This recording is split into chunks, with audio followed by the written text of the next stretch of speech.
You see, I'm not famous. And I'm not Kate Fox, the social anthropologist who wrote Watching the English. That's a different Kate Fox. Anyway, sorry. Right.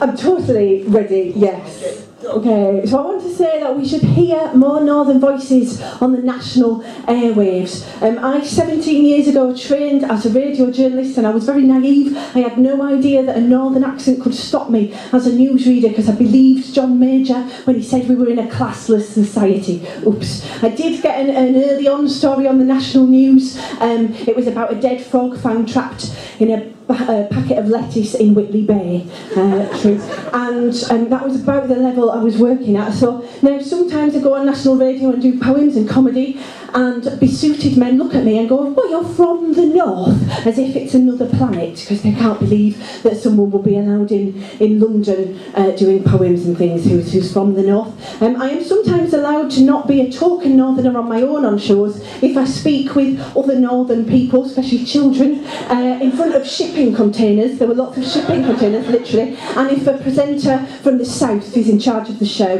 in that instance it was Fern Britton, and she said very softly, oh, I know the north is a very challenging place. So that's inspired me as a Northern solo stand-up performer to do a PhD in Northern solo stand-up performance, basically a PhD in me. And it turns out that in academia as well, there's this thing called accentism. There's been studies, most female Northern academics apparently hide their regional accent. I'm not going to do it, and sometimes I'm going to speak in poetry. Yes, this is my revolution. So this is called, I'm about to slide behind, sorry, I could do this all the time. This is called Northern Voices, and I did this on Radio 4 because no one ever listens to what I say, they just listen to how I say it. They had no idea I was trying to destroy the Southern media hegemony from within. Anyway, as Leonard Cohen nearly said, stop mithering, I was born like this, I had no choice. I was born with the gift of a Northern voice, and hearing it might make some people moan or develop irritable vowel syndrome. But I'd consider it deeply cruel if I woke up one morning sounding like Brian Sewell. If a down-to-earth message is what you've got, a Northern voice is the one you'll use. But I hope one day to hear the bong strike 10 and a Northerner reading the news. If you escaped to Oxbridge in the 50s and 60s from a Northern bog or a kitchen sink, you'll have left your short ears up a giddle somewhere in case they impeded your ability to think. When Wordsworth went south, his Cumbrian tones made Londoners think he was a fool, so he reflected upon his inward eye and sent his nephew to public school. But I can't complain, it's even with my vowels. I'm poeting on the BBC. The version of this poem was written down and translated into RP.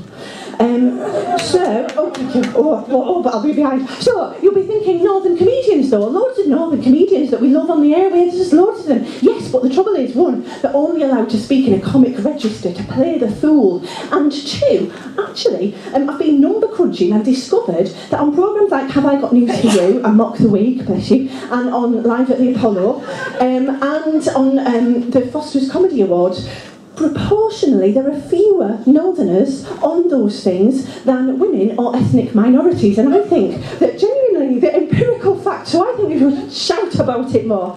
And maybe we're so busy being Northern and stoic and being used to socio-economic deprivation and soot and Melvin Bragg and all the things we have to put up with, that we don't get cross enough. So again, this was another Radio 4 poem I did that was an attempt to destroy the system from within, one flat vowel at a time. Didn't work then, won't work now, but it was alright. So, RM's in the north. This is about how I think we do the apocalypse better in the north, because we make less of a fuss. We know we would. On the first day the world ended, I said, least said, soonest mended. Sometimes these things are sent to trials, though in this case they'd been sent to friars. On the second day, I was on the bus and there was a bang. The lights went out, there was a chorus of, call this an apocalypse. I felt nout. And Grimsby hasn't looked this good since the Germans redecorated. Up Northerners are tough like that, nobody else compares.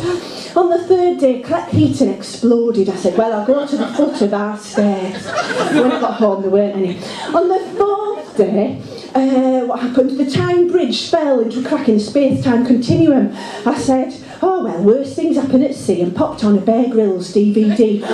On day 5, it's better not done at this speed, this poem. Anyway, on day 5, the government government said in London the restaurants were still full. Maybe we just weren't trying hard enough in Leeds, Liverpool and Hull. We should get on our bikes, and there not being any bikes left or roads left was just an excuse. On the 6th day, Greg's ham and Armageddon pasties were going down a storm, and they didn't have to charge tax because the surface radiation kept them warm. I've not got to the 7th day. I'll do a proper poetry set another time if anyone's interested in helping with my research.